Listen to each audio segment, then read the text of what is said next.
There is no grift too seedy or deal too corrupt for the Trump family, and they don't call Eric the dumb one for nothing. He's incapable of keeping his mouth shut, which is kind of a prosecutor's dream. Welcome back. Now, the use of humanoid robots on the battlefield as they play an expanded role in America's national security. Foundation Future Industries, a robotics startup, aims to develop these autonomous humanoid robots.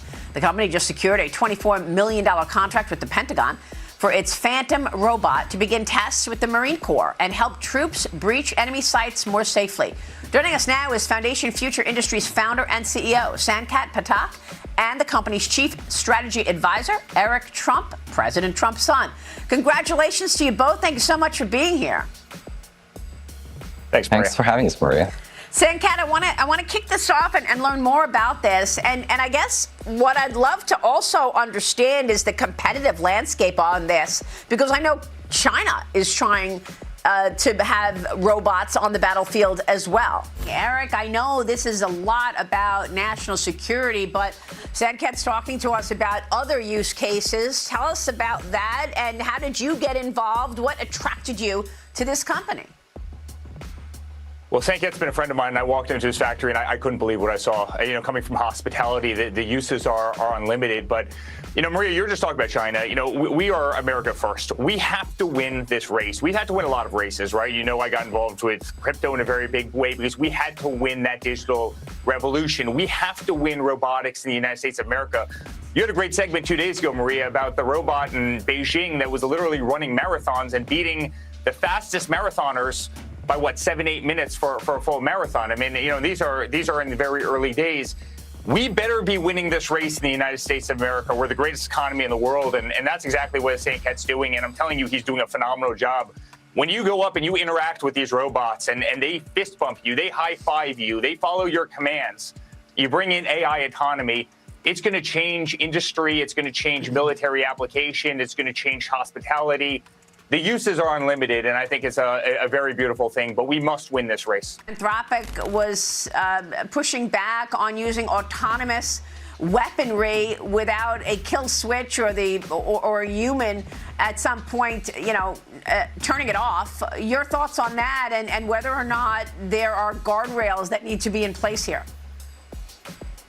I think there for sure need to be guardrails in place here. My understanding of the situation is the Pentagon actually has been quite responsible in using these technologies well. There are scenarios where you would need almost no human in loop. However, majority of the scenarios are not that. And from everything that we've heard, Pentagon is actually not pursuing non-human in loop applications in a big way. Having said that, there are some applications where you want instant response times. For instance, the Iron Dome. You cannot wait for a human to approve all of the reaction times, because the likelihood that if you do not act, there's 100% casualty is quite high. So I think the argument that Anthropic made, I think kind of was not right. I think it was kind of like falling flat on the face, because I thought what Pentagon was saying was quite reasonable, which is there are scenarios where we would have to be able to rapidly deploy and use these technologies, and we cannot always be calling a CEO of a company to ask for permission before we do it. The Defense Department unveiled its fiscal 2027 budget request on Tuesday, April 21st, including a $55 billion ask for the Defense Autonomous Warfare Group. We're focused on researching and developing military robotics powered by AI, which is not terrifying at all. The Pentagon's total budget request of $1.5 trillion is obviously the largest in U.S. history by a lot, actually. $24 million might feel like a drop in the ocean, but this isn't Eric's only grift. Hey friends, Eric Trump. Welcome to American Bitcoin. It's a little sneak peek of our facility in Texas, using American energy to mine Bitcoin right here on American soil. We could not be more proud of this facility. 35,000 of these servers right here, all liquid cooled, securing the network, mining Bitcoin. Every single day we mine about 2% of the world's Bitcoin supply, and we safeguard it every single day. So when people say that cryptocurrency is intangible, it's not. It's very tangible. And this right here, guys, is living proof. Take a look at the company. Come join us. We could not be more excited about our growth. The floodgates are opening, right? For the first time, Schwab is custodying, Bitcoin. Fidelity is custodying Bitcoin. I'll never forget. I signed into a Fidelity account not too long ago. The first thing that pops up is this little icon. Would you like to create a Fidelity digital asset wallet? And I said yes. I literally clicked yes on it, and all of a sudden you could buy Bitcoin on there. You look at what Chase is doing. You look at what all the major banks are doing, right? I mean, all of a sudden you're no longer trying to do, buy Bitcoin using a ledger and using, DeFi. You can literally buy it through spot ETFs for the first time, and every bank is custodying it. I mean, we are on the 1 yard line of cryptocurrency, and we've got another whole field to run. Crypto is leading the way. It's what people want. It's an incredible generational play, but it also solves all the problems of modern day finance, which is the fact that it's lethargic, it's slow, it's costly. It's costly as hell. You know this better than anybody. I mean, it's inefficient. Look at your FX rates every single day, right? That all gets eliminated. And it's also really punitive because there's people at the other side, who will make the decision as to, Joe, you're not getting banked. You know why? Because you're a conservative. And so we're going to take away your bank accounts. We're going to destroy your business. We're going to take away your... This is just a hypothetical thing you're saying here. It's not a hypothetical thing. No, I mean about me being a conservative. It's very hypothetical, Joe. It's very hypothetical. Very hypothetical. So now we talk crypto. I just, in the final moments, want to ask about some of the other interesting business ventures, because there was big news yesterday about your investment in an Israeli drone company, for instance.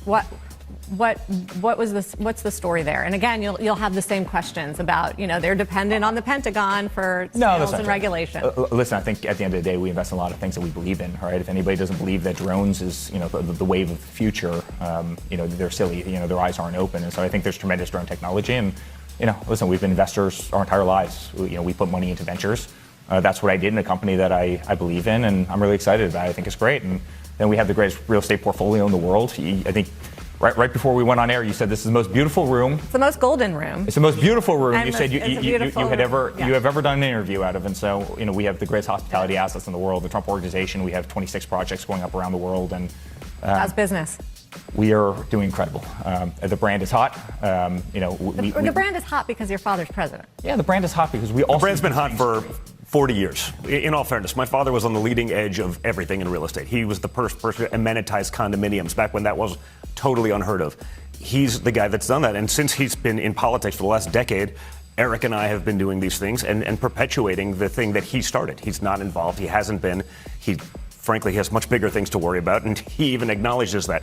What we do on a daily basis is not even remotely exciting to him relative to the stuff that he gets to do, these days. And he didn't get into politics because this was, the thing to do. Remember, he got in when there was zero chance to do it. They tried to throw him in jail. They frankly set up a scenario where he's basically almost killed to do this. He's doing this because he believes in America. He believes in the American people. He wants them to be able to experience their American dream. And frankly, most politicians for the last few decades have done nothing but basically ship that American dream abroad. That was our only export for the last half a century, was the American dream, as we've enriched those who hate our guts. That has to stop. To Eric's point, preserving dollar hegemony by crypto coming in there and having treasuries in these crypto companies buy U.S. treasuries, that's going to stop the BRIC nations and the others who are trying to get away from the petrodollar and U.S. dollar hegemony. And frankly, to the Democrats' point, that's going to allow them to spend the ridiculous things on the nonsense that they want to fund, because we'll actually still have the money to be able to do some of these things and have a base to borrow from.